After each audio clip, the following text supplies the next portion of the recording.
Hey everyone, Christy Tippett from Campus Rec here. For this week's A&P Crash Course, we will be discussing the FIT principle, and that is an acronym spelled F-I-T-T. To begin, F stands for frequency, I stands for intensity, the first T is time, and the second T is type. So this is something that professionals in the fitness industry utilize in order to gauge and track programs. Remember that no two individuals are the same, nor will they respond or adapt to certain programs the exact same way. So it's important to create an exercise program that is specific to your body and your goals. Keep in mind that in order to see results, step one would be to create a goal prior to jumping into an exercise program. This goal should be catered to your individual needs and be specific, measurable, attainable or achievable, realistic, and timely or time-oriented. If this sounds familiar, it's probably because you've heard it before. So we should be creating SMART goals. And that goes for our everyday lives, right?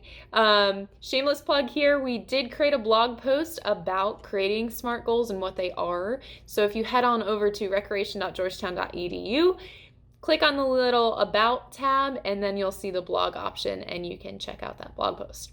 Now let's dive into the FIT principle. So once again, F stands for frequency, or the number of training sessions within a given time period. An example of this would be 3 times per week, right? Naturally, the frequency can depend on your individual goal in addition to your availability to work out. That's a pretty large factor there.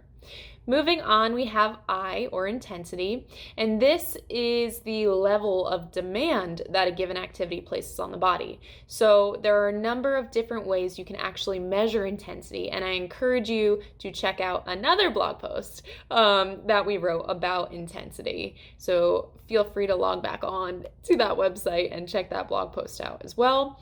However, to name a few, you can measure your intensity through your heart rate, RPE, or ratings of perceived exertion, which is my personal favorite way to measure intensity. And then we have the dyspnea scale, your talk test, and a 1RM max test as well. The third letter, once again, is time, or the length of time engaged in an activity or exercise training session. Again, this component depends on your goal in addition to your availability. As you can imagine, individuals training for a marathon are going to be working out longer than those training for sprinting or weightlifting, okay? And then last but not least, the second T stands for type, or the mode of activity. This basically just means what kind of exercises people are engaging in. Is it aerobic? Is it anaerobic? Are you training for an Olympic lifting competition, or are you working on agility where you're more than likely going to be doing body weight exercises or drills? So now that we know what the FIT principle is, it's important to understand a few more components that fitness professionals keep in mind in order to make those programs successful.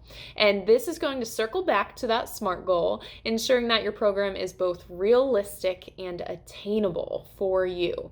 An example would be to say that we are starting off with a program and we are going to run 3 times a week for 30 minutes each session at a moderate intensity. Breaking that down, the frequency, once again, is 3 times per week. The intensity is moderate. The time we said is 30 minutes, and the type is running, okay? So now that you have a program involved or a goal, I want to point out 2 more very important terms that relate to this FIT principle. And those 2 terms are overtraining and overloading. They sound pretty similar, but they are very, very different. So one is good and one is bad. Can you guess which is which?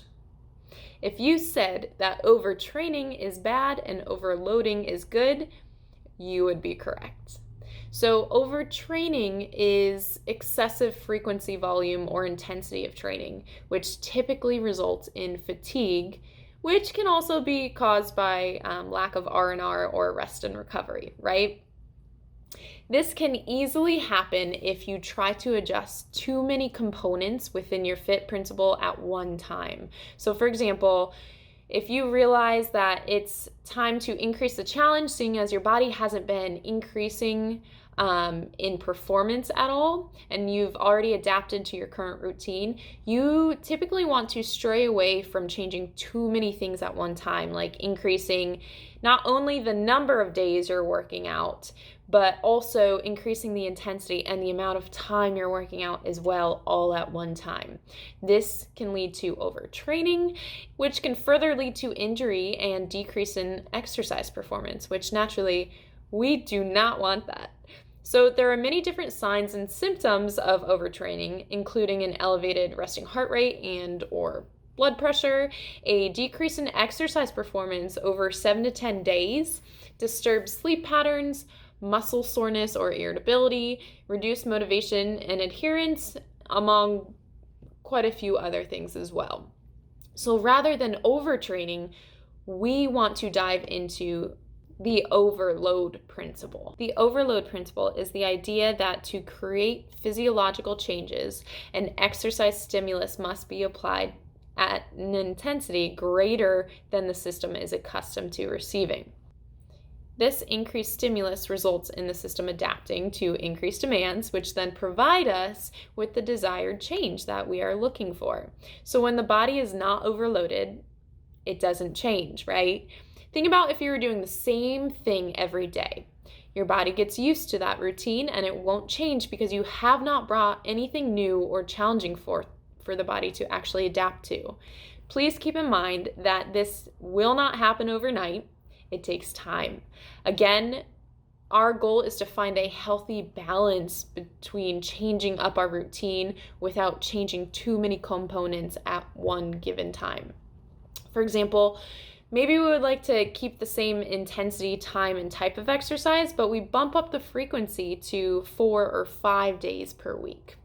This is a great way to engage in the overload principle, ensuring that we are continuing to challenge our bodies at a healthy rate that will lead us down a road to a successful program, in turn increasing our exercise performance, which I'm sure is everyone's end goal within this.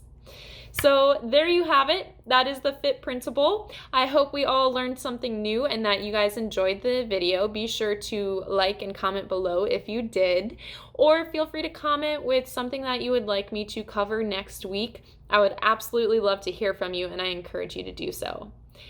Until next time, take care, everyone.